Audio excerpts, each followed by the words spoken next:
Hey everyone, welcome to Quirky Cooking Chats. I have my good friend Helen Marshall here with me today. Hey H. Hey Joe, how you doing? Helen prefers to be called H, and you've got to say H, not H. No, is that right? Yeah, you do. Yeah, it's so right. But you always call me Helen. Sorry, H. No, I used to. Now I say H. H. You better tell everyone where you're from, because that's why she has that kind of accent. Yeah, if I can never introduce myself as H, because people are like, what did you say? Where are you from? But I'm from the northeast of England, which is why I've got this very strange accent. And H was just a nickname from uni, and I like it. And my husband calls me, even my dad calls me H. So get with it. Well, I was laughing today because I went into the post office with my trainee B, who's on the other side of the camera here and may interject soon. And the lady at the post office calls me Joanna because she's known me a very long time. I've lived here for 30 years. And I was like, it's because she's known me a long time. And he's like, okay. Not your cool name, Joe. I always feel like I'm in trouble if someone calls me Joanna. But anyway. Yeah. Cute. Joe and H, welcome to Joe the and podcast. H.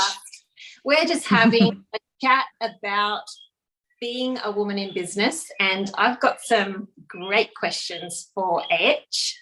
I'm going to keep doing that now. Because we've been business besties for years now. How many years? When did we meet? 2017 we met at the Perth, it was a Quirky Cooking seminar in Perth. That's right. And we had emails back and forth, I guess, and we just got chatting more and more about, we've just got so many interests the same. So all the healthy eating and living and family and gardening and business stuff and what else? Husband stuff. Like there is pretty much like nothing that we haven't talked about and nothing that we've got really opposing views on. It's really nice. Like, and what do you think about this? Oh my goodness, me too. It's really cute. I like it. So we have lots of fun chats. So we thought we'd have a bit of a chat on the podcast and let you guys join in. One of the things that I love about chatting with you is that we both have that real interest in having a business that has heart, I guess. We want to have a good work-life balance. We want to have time for our family and for friends and for fun and for ourselves, as well as have a successful business. So that's the kind of thing we want to talk about today. And I was telling B, my trainee, about the podcast, and we were brainstorming some questions to ask you, and she just started getting so excited. She's like, wait, tell me about this business. Tell me, I haven't really looked into this before. What does she do? What do they sell? And she got so excited, she started asking all these questions. So I said, you can come on the podcast and ask some questions too. So she's going to come on soon. Perfect. Yeah, you brought a brilliant idea. I love that. I can bombard you with her questions because I'm like, just ask it. Bombard me.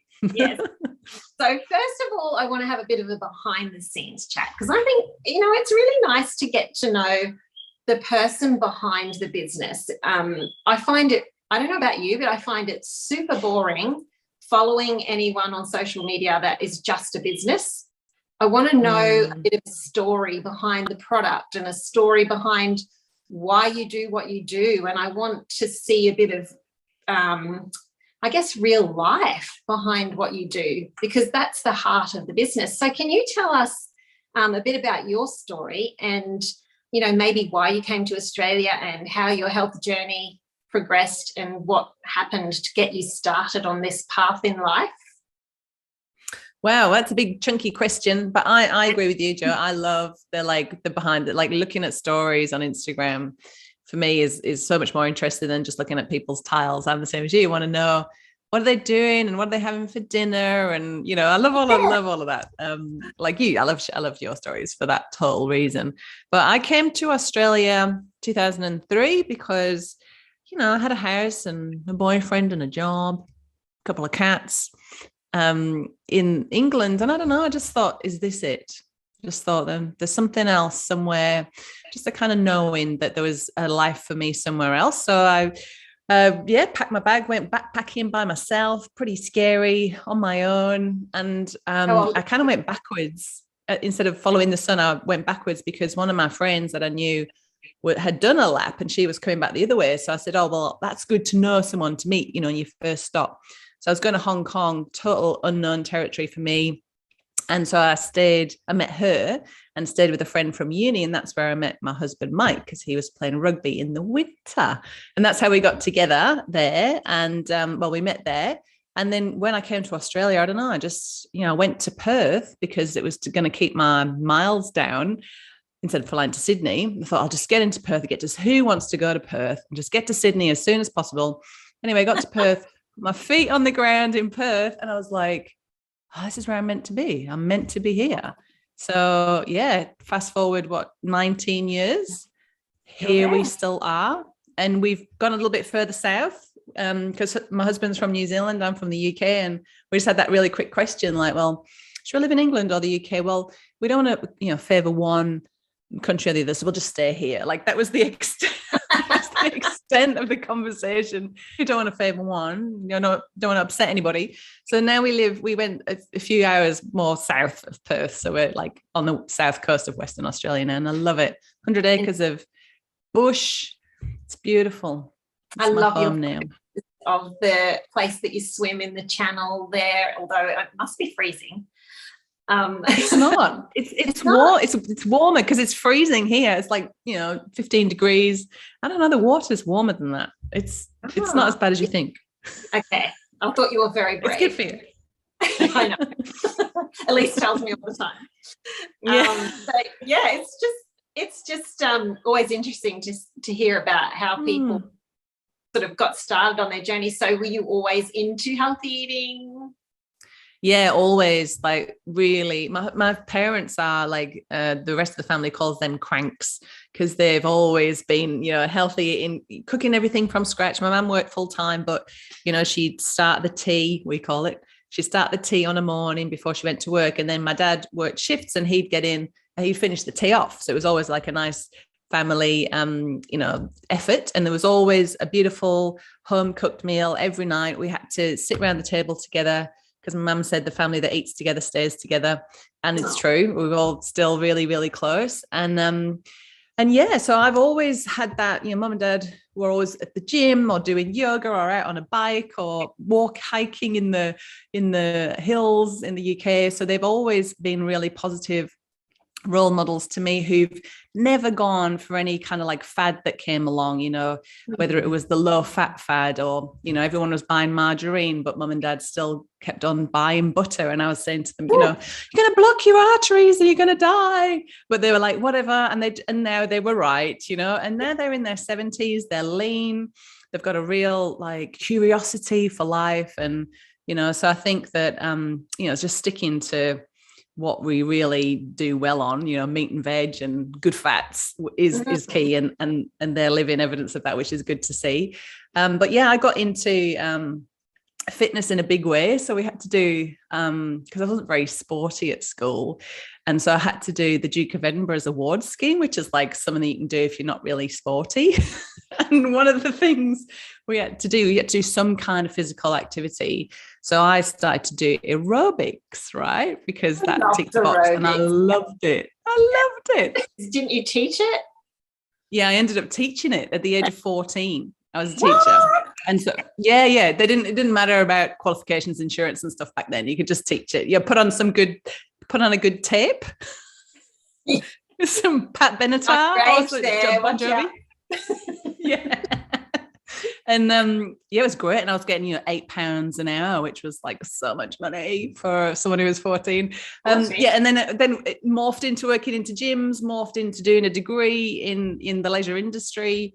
So I've always wanted to be healthy. But the thing is, I followed the government guidelines on what it was to be healthy, which was high carbohydrate, low fat, and lots of exercise, and not prioritizing sleep, not prioritizing stress management, and basically just kind of flogging yourself. So yeah, after I had my kids, I fell into a complete hole and had a health crisis. And then I found you. And now I'm better. Oh, surely it wasn't. I'm sure that you had other things that happened before then. That was nice of you to say. You're a big part. You're a big part. Were you working? Yeah. I think you were working in like a corporate job, and is that right? Yeah. Well, what is the other way? Like, I don't know. Like, we never really got to question it. You know, it's like you go to school, you go to uni, you get a job, you buy a house, you have your kids. I remember saying to my mum, "What happens after that? And what do you just drop off a perch? Like, what is there to look forward to after that?" There was no question about it, and the only reason you get on the treadmill. Get on the treadmill, the little rat race, and anyway, it's hard. I think it's, hats off to women that managed it without getting into a hole. But I think it's hard to raise a family, run a house, and work 50 hours a week in an office in the town. Like, it didn't work for me. And eat well. And eat well. Yeah, I just have so many people say, I just don't have time or brain space to cook healthy meals. It's just impossible. There's too much else on. Yeah. And they say they hate cooking, but then when we dig a bit deeper, I'm like, yeah, but is it that you hate cooking, or every time you cook you're so rushed that it's not enjoyable? And they're like, yeah, that's what it is. I'm like, okay, so you've got to find ways to carve out some time so that it's an enjoyable, not rushed experience, and it will be a completely different experience. So yeah, it's interesting, isn't it? So true. I interviewed a woman the other day who was thinking about becoming a primalista, and she has a really high executive job, right? And she described her salary as obscene, right? And I said, oh, well, that's great. And she said, yeah, but it comes at a price. It does. And the price is 13-hour days, an hour and a half commute, lack of relationships, having to have like a chiropractor and a whole like team of people to kind of hold you together because you're so stressed out. And Uber Eats, she said, I order Uber Eats every night, not because I want it, not because it's yummy, but because I don't have time to do it. And all she wanted, like her big burning why, was that she just wanted to be able to be at home with her cat and mosey around the kitchen and do a stock and do something yummy and slow cooked and some sweet for afters. And like, we just keep going back to that, don't we? We're like, oh, all this stuff's happening in the world. What should we do, Jo? I don't know. I'm just going to do a stock and make something yummy for the family. It's just really grounding, isn't it? Yeah, and get out in the garden. And the garden and the sunshine. Yeah. Well, not that we have that at the moment. We've got rain again. But, it's so common, though. You hear that constant struggle, that being on the treadmill and feeling like there's no way off. And that's one of the things I love about what you do, is you help women get off that treadmill if they want to. But we won't go there yet. I've got a few more things to ask you. Okay. So when you started to realise the importance of healthy eating and what it actually meant, what changed for you then? Like, I remember everything about this. So you were more into the government guidelines. How did you change from that way of thinking?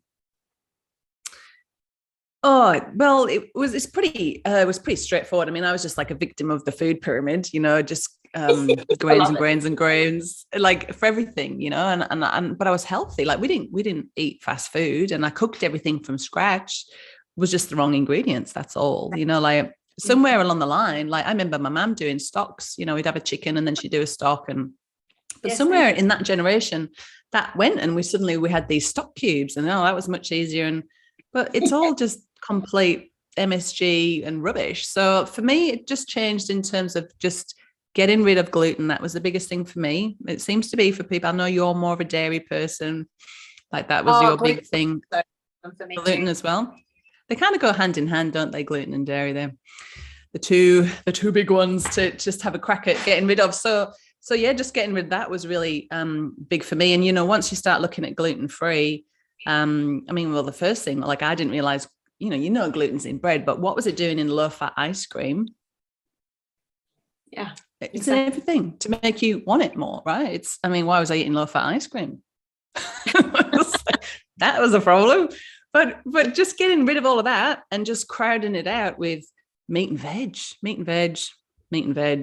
and then just tweaking the recipes, like, chocolate chip cookie recipes, just swapping out self-raising flour for almond meal, just experimenting like you've done, swapping out white sugar for coconut sugar or honey or something like that, and swapping out the margarine for organic butter. And the taste of those, so much nicer. Everything, it doesn't need all your meals don't need loads of sauces and condiments on it, because it's just delicious when you get good quality meat and veg, right? And it's so much easier, much less faffing, much simpler.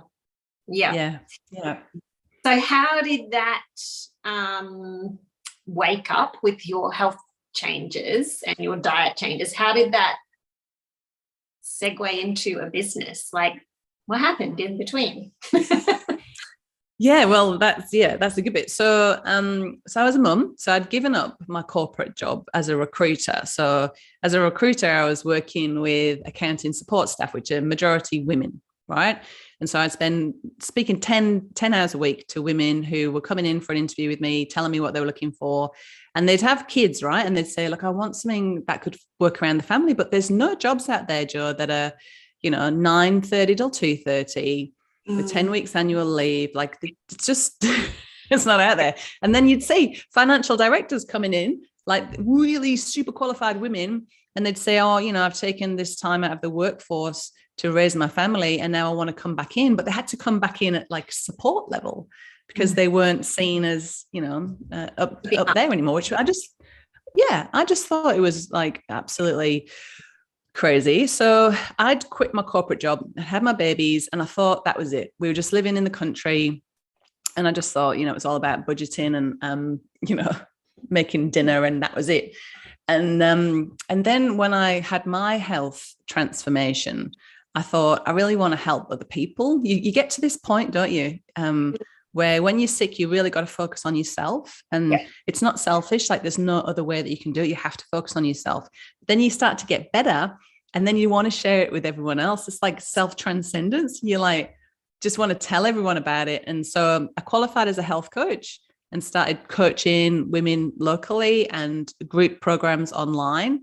But everyone said to me, like, I get it, it feels really good, but I just miss biscuits, or I miss toast, or I want a pizza, And so I was like, well, I've made these different recipes for my family. Do you want me to make some for you? And that was it, basically. And that part of the business just really took off. And I found that I could help more people instead of trying to like change their life, like change everything for them. Let's go shopping. I'll show you how to do your pantry the right way. It was like, well, you could just, instead of having that bread, just have this one. Instead of ordering that pizza getting that from the supermarket, you can have this. What about this? Tim Tams, have this. This is nicer than and it was just so much easier. And simple swaps. That's exactly right. And then, I felt like, who am I to have a food business? Because I, don't have a catering background. I don't have a food blog. Haven't written a cookbook.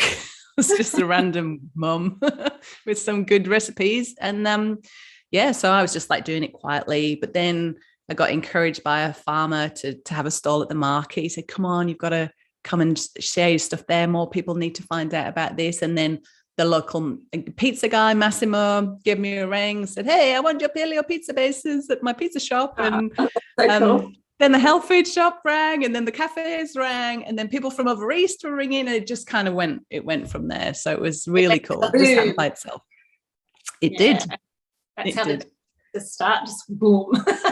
Unexpected. Yeah. So nice surprise. Then it became something where you taught other people to do what you were doing.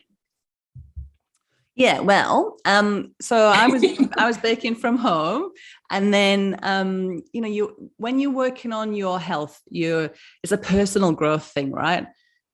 You think, all right, well, what else is possible? What else can I improve? So I was like doing some coaching with like a mentor person. She was brilliant, and she asked me really annoying questions, like about what I wanted in my life. Like we ask now. Really think it out. Yeah. What's your why? What do you value? How do you like to spend your time? How would you like to go around your day feeling? And all those like, oh, who's got time for that? There's jobs to get done here. But anyway, I answered all the questions because I'm a good student. And then when I was just sat there minding my own business, I literally an idea just dropped in my head that I was like, why don't you share this business model with other women who love baking, who are into real food, who want to do something from home and help others and have an income from doing it without having to, go through all the product testing and all the failed recipes that ended up down at the chuck pen and, trying to figure out the right price and making a loss and doing labels and them not being compliant with food standards, like all the mistakes that I'd made.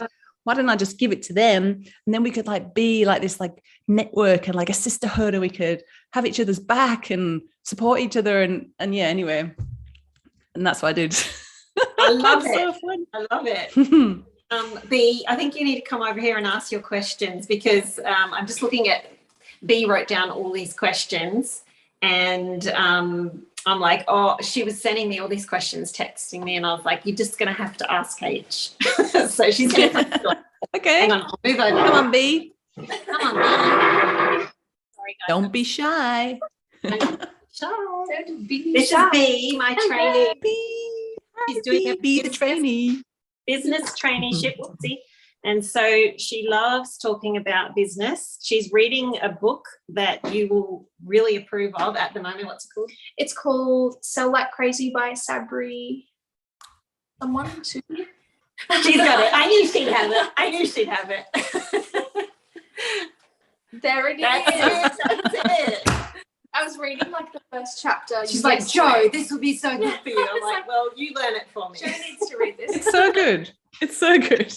Joe's not interested in selling. Yeah. So B was saying to me, so you start asking the questions. Okay, I've got some here that you wrote down, but you ask whatever's in your heart to ask. Okay.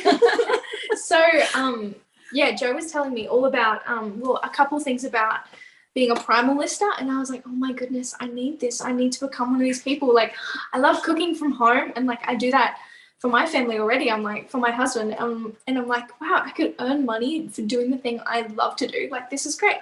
So anyway, she only works two to 3 days for me, so this is why she's so it's like looking for more work, fill more days and do it like on my own terms, basically. Anyway, so what's unique about Primal Alternative? When can you start? I can put in a good word for her. So here are some questions. What's unique about Primal Alternative compared to other food product businesses? Ooh, that's a good question. Okay, so we're not the first brand. Yeah, what's our point of difference? Well, we're not the first brand, and we're not the only brand out there doing grain-free products, right? So there's nothing new there. The thing that's different about us is that we are locally homemade with love. So there's a certain energy in food, right? When somebody, when someone's not well and you make them some soup and they get the soup from you, and it's like it's healing, not just the food, but the fact that who made it for you. It's like, and the gift and all that. There's a certain energy in food, and especially when it's homemade by somebody that cares about you or cares about what they're doing, it's so different to the energy in the machine in a factory, right? Just pumping it out, and nobody really talks about that. But that's a big change that's been in the last 100 years or so, right? Everything used to be made by hand by a human with love, and now it's not. So that would be the big one. So it's local, you're not having to ship something in from Victoria or New Zealand or wherever. So it's all local. So we're keeping down the food miles and all that kind of thing. And the other thing is that we use compostable packaging. So no plastic, which is a really big value proposition for pretty much everybody that comes into Primal Alternative is on a health journey. They're trying to keep their home low tox, their life, low stress, reduce plastic, care about the planet, that kind of thing. Yeah. Awesome. I love the packaging is like that's like everything you buy is plastic. I feel like I'm always throwing away plastic bags. I'm like, oh. I know. Or taking them to the soft plastic recycle, and you think, do they actually do it? Where is this really going?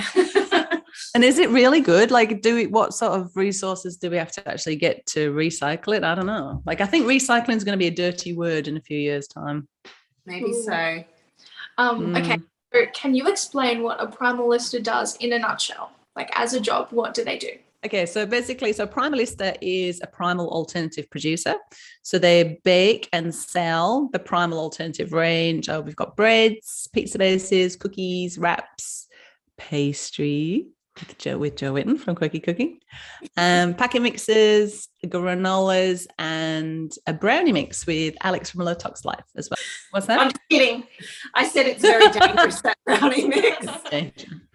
It's pretty good. It's so easy. It's like 10 seconds mixing baked brownies hot out the oven. Stop it. So they do that from home and they sell it to their local friends and family, local farmers markets, health food shops, IGAs, online, Facebook, Instagram. Yeah, that's what they are. That's what they do. Awesome. So how would a Primalista find their customers? So just reaching out to whole food stores or just making the connections through friends, I guess? Yeah, so this is a really key point and something we talk about, so everybody that wants to be a Primalista basically has an interview. We call it Primalista call.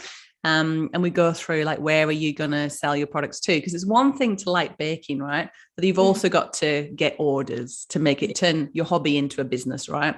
So we just you need to think of at least 3 to 5 places nearby you that could be potential places to sell to. So who can you think of that would be really good customers for you? Jo. Probably. Yes. I would probably definitely buy some. So what would a baking day look like for a Primalista? Like, are you allowed to freeze it? Can you bulk prepare? Like, how many days a week do you think would be work? Good questions. Well, when I was a Primalista, I used to bake for 2 mornings a week. So the kids used to get on the school bus at 7:30. And I think it's really important to set an end time for work, especially if you work from home. Otherwise, Jo and I know, like, it just fills the whole day. Yeah, you've got to put it in a container. Otherwise, you're still working on a newsletter at 11 o'clock at night, right? You've got to say, right, I've got to get this done before that, time on the clock. So I'd start baking at 7:30. I'd say, right, I want this done by 11. So before lunch, and I could have a nice relaxing lunch, lie in the sun, have a nap, whatever, package everything up, write my invoices, and then welcome home, children. Mummy's so chill and everything's in order, that kind of vibe. Here's some biscuits out of the oven. That's for you, my love. But meanwhile, you've got stuff going on in the oven, but I would also be running a few loads of washing through and starting on dinner and putting that in the oven and emptying the dishwasher and vacuuming the house. And so it's nice to be able to, we're really good at juggling a few things at once. And what I used to hate about and I love pottering around in my house, right? We're sort of made to think that, pottering around in our house is lowly work that we need to hire out to a cleaner or, something. But it's actually, most people like to look after their house and make it nice and fluff the cushions and sit back and go, oh, it's lovely in here. And, so I really miss that in the corporate world. And like you say, people racing to cook dinner, like they actually love cooking. They just don't like the pressure of trying to squeeze it in and cook something in 20 minutes, whereas if you've got all day to plan something and, menu plan and order the right ingredients in and bulk cook, it's so nice. It's part of what the fun is of being your own business. Having your paprika lamb shanks simmering all day in the oven and you can just smell it. So good. Oh, is that a recipe? In the Simple Healing Food Cookbook. Oh my goodness.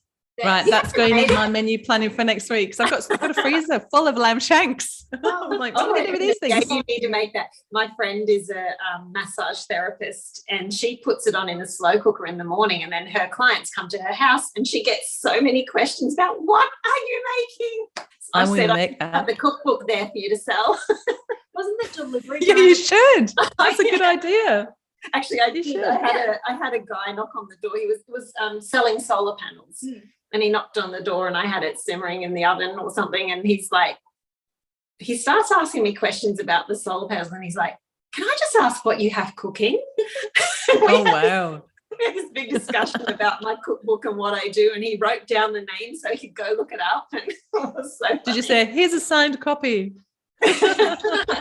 Anyway, I'll be all right. I'll keep you posted. I'll keep you posted on the paprika lamb shanks. Good.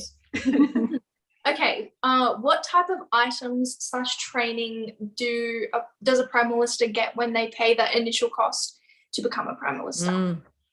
Oh, basically everything and anything you could potentially desire is what you get. So when I first started and sold my first license, I literally emailed 5 recipes to the first Primalista and said, there you go.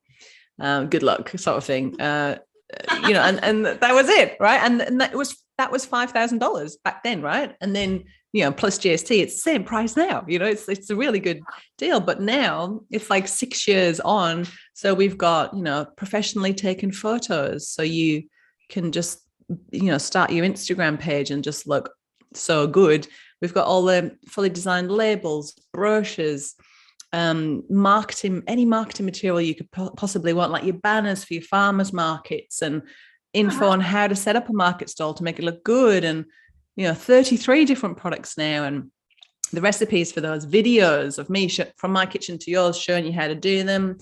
Oh, what have I missed? It'd be so, it's like so easy to start, and also you'd learn so much from just like a cooking course and a business course. Yeah. By being in a business, instead of like going, you know, like I went and did a health coaching course, and then you have to start a business. And you have to come up with, you know, pricing and branding and logos and colors and all those things that people just like get paralysis analysis on and just can't move forward. Like all that detail's done. And even like the compliance stuff. So like, you know, everyone's so worried about council, and they think their council's the worst and their kitchen will never pass, and they've got a dog or a cat or a goldfish, you know.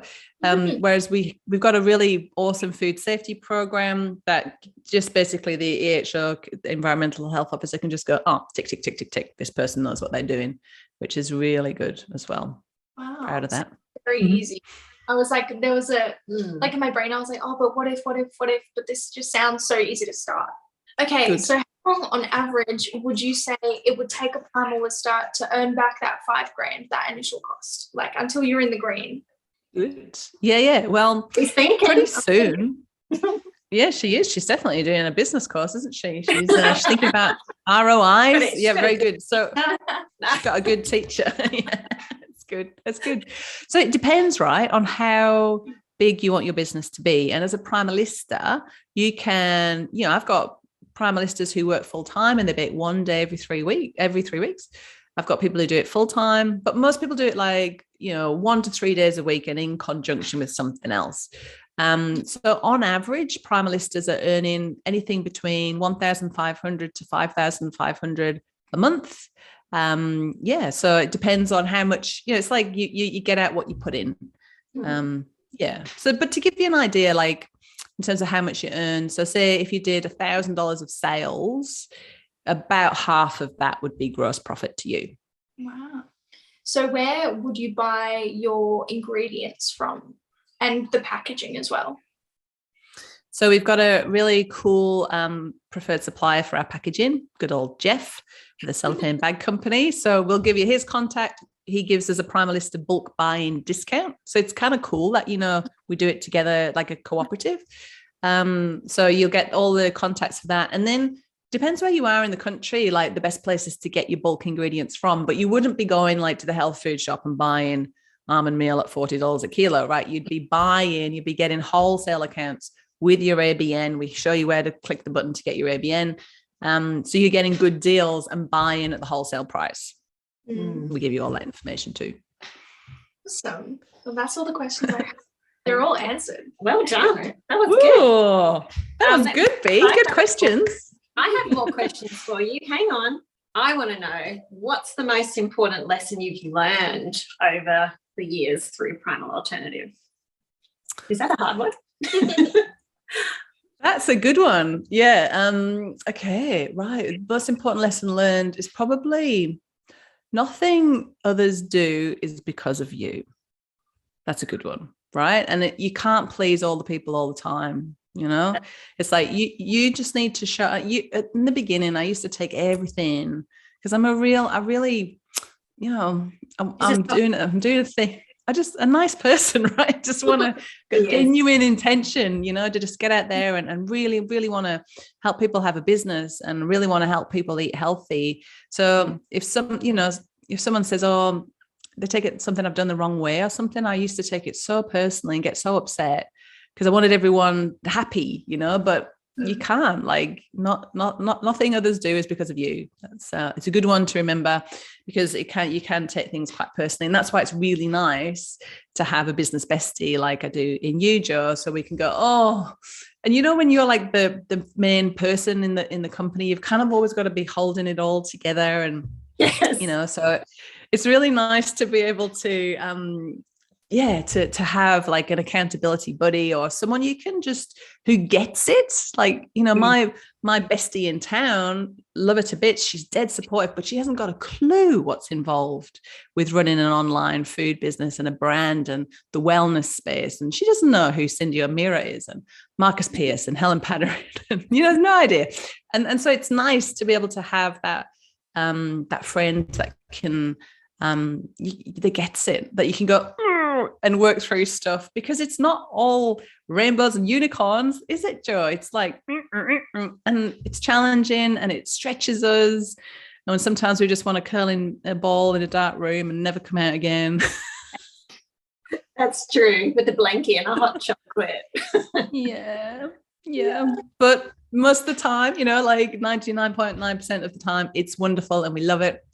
And we so yeah, don't take it personally. We wouldn't want to go back to working for someone else and having those hours. It's so nice to have the flexibility, and that's something that I was going to ask you, but I can't find where I wrote it down. But just like, the whole work-life balance thing, I think that's one thing that most women really struggle with. We did talk about it earlier a little bit, I suppose, but how have you found that has changed for you over the years?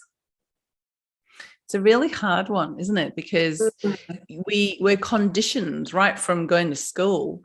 I mean, I know that's why a lot of people opt out of that whole system, but you went in homeschool like you did. But we're conditioned, like we've got this 9 to 5 days a week mentality. And really, I really struggled with that, especially working as a recruiter, which is essentially a sales role. So you have the certain hours where you're meant to do admin, certain hours where you're meant to do face-to-face, sales, because they've been shown to be the most productive time for that.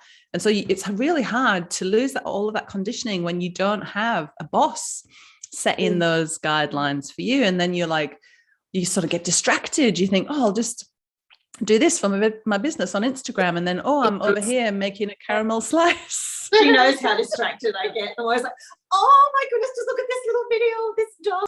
Yeah, about like 3 p.m. and then just it's a downward spiral. It is.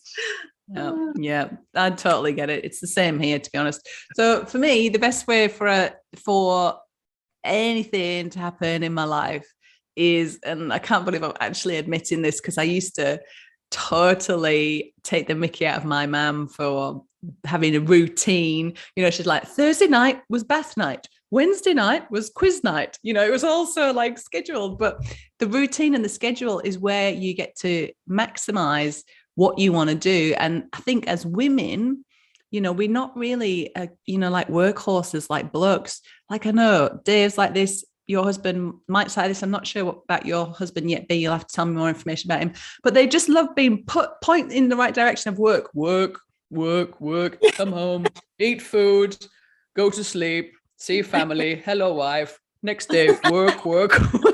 Like we're not like that.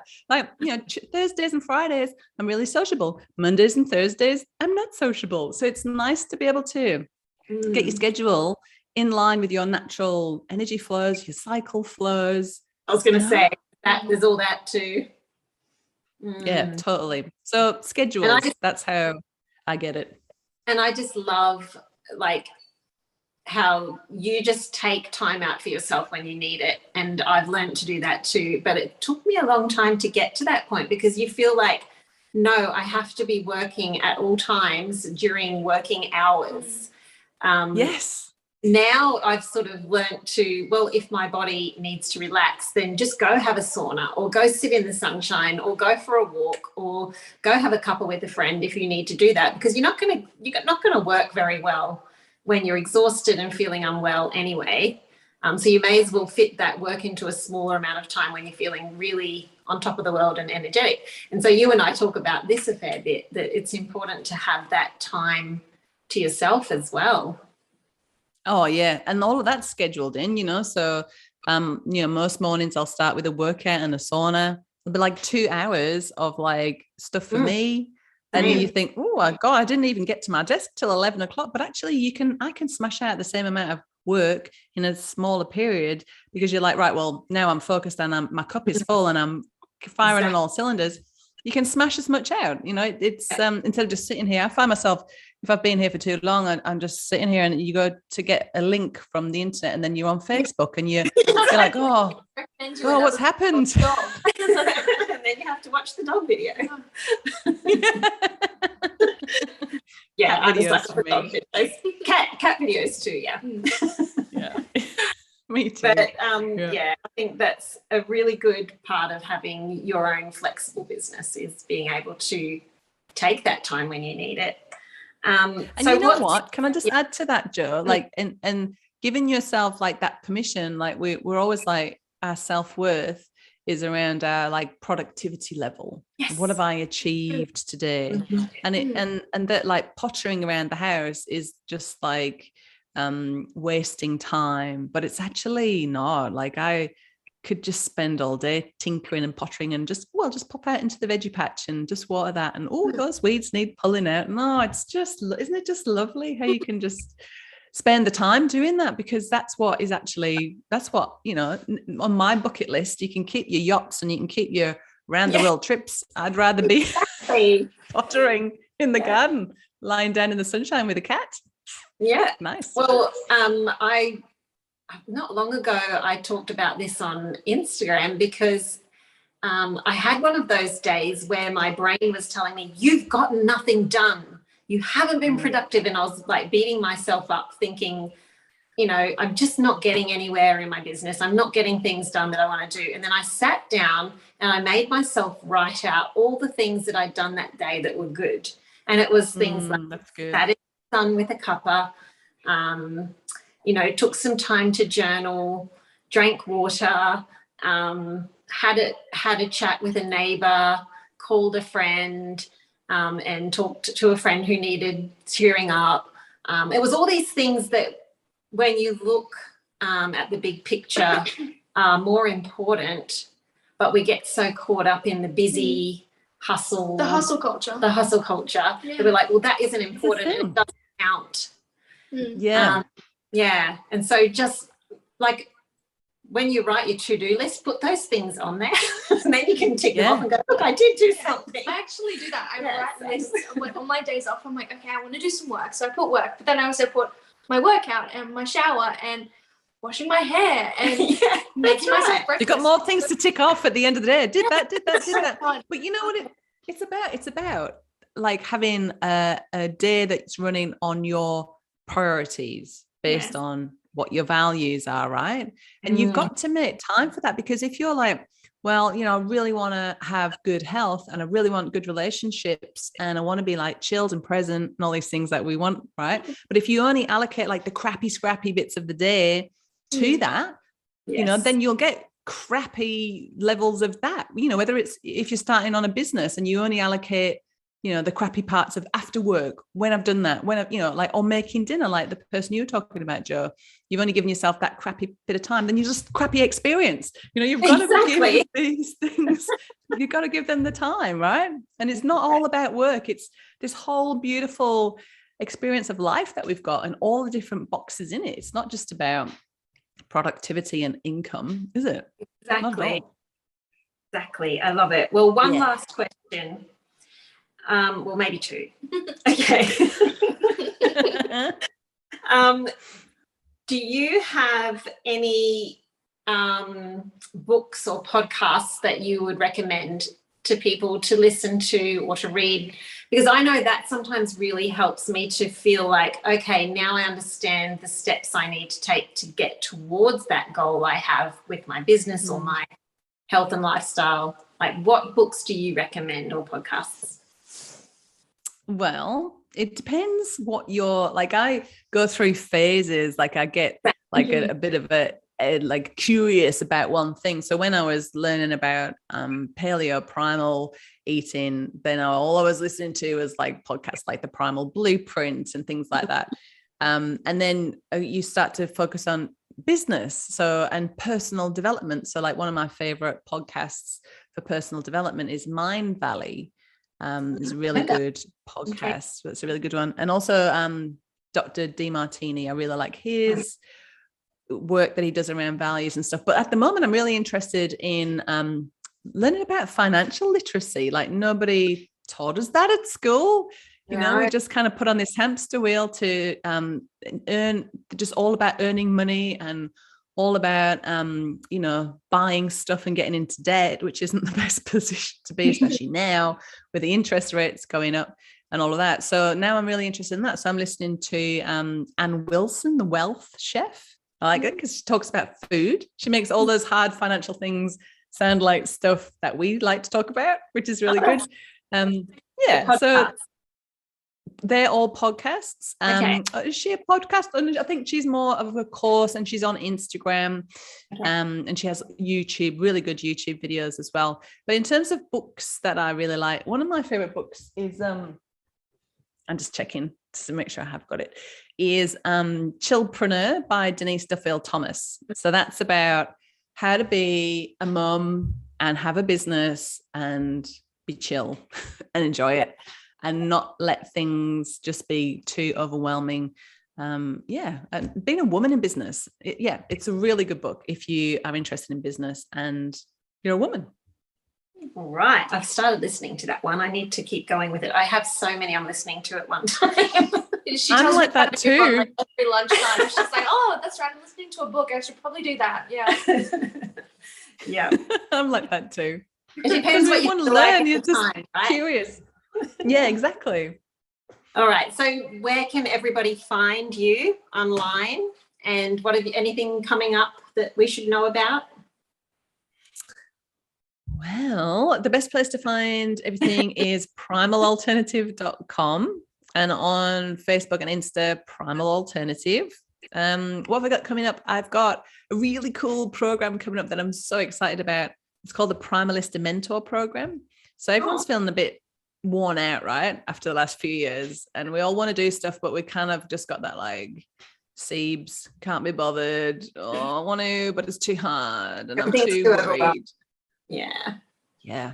So it's a 6-week course for new primalistas to have just like kind of more of a hand-holding, practical support network of other newbies and experienced primalistas and me, to get them from like wanting to do this to be open for business, getting equipped and out there and making sales. So I'm really excited about that, and everyone's really excited to join that. So that's really cool. And then later in the year, I'm going to do a brand new virtual open day. So people can come, I think it's the 12th of November, come and experience what it's all like to be a primalista, have a bit of a deep dive in a kind of 4-hour Saturday kind of thing. Yeah. So that's what I've got coming up. It was really interesting actually, Jo, because on Friday when I was meant to be working, and then it was really like 25 degrees and sunny, and I was like, never mind all this, I'm going to the beach. And I went for a beach, and I went to the beach, and you have that like kind of like, oh, I should be working, but anyway, here I am. And I went for the walk on the beach, and when I was on the beach, my whole 2023 plan fell into my head, and I was like, oh, I see. I'm like, I could have like sat at my desk for hours trying to work out, when am I doing this, when am I doing that? And then you're like, oh, I haven't had a chance to promote that yet. No, haven't sent the emails for that. You know what it's like? Whereas I was like, this was actually really productive. I didn't know I was going to get all that ideas when I was on the beach, but that's where you just got to get out in nature. You get your best ideas out there. You've got to daydream as well. They say otherwise your mind will keep going when you're trying to sleep, because you haven't taken that time to let it run and daydream while you're awake. So I love there that. You go. You did your daytime daydreaming and it worked. That's right. And pottering, you know, like when you're vacuuming or and you're just thinking, washing the dishes, you get to like process it all. Daydream. Love it. Yeah, daydreaming is so important. Well, that was really good. Do you have any other questions? You good? No, they're all answered. Oh, well done. That was fun. Do we have to Yeah, end? that was really Ask me fun. more. What's for dinner? That's a good question. Oh, what's for dinner? Oh, it's actually quite boring tonight because we're going to, well, it's not boring.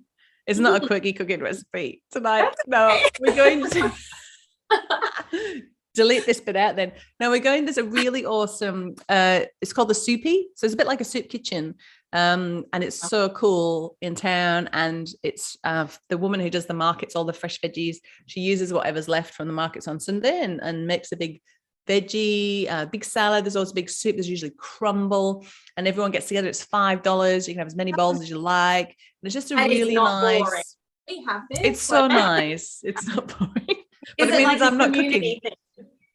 Yes. Yeah. And it's really like really nice community people there. So you get to really have gorgeous catch-ups and hugs and yeah, it's a really like you come back like your heart and your belly's full, you know, it's like you come back. Yeah, nice. That's where I'm going tonight. Beautiful. Well, now we all want to move to live where you live. Yeah. Anytime. Come and swim in my prawn rock channel. Come to the Soupy. We'll come in your channel with you. Maybe we'll have to start a series. That sounds like fun. Well, thank you so much for joining us. My good old business.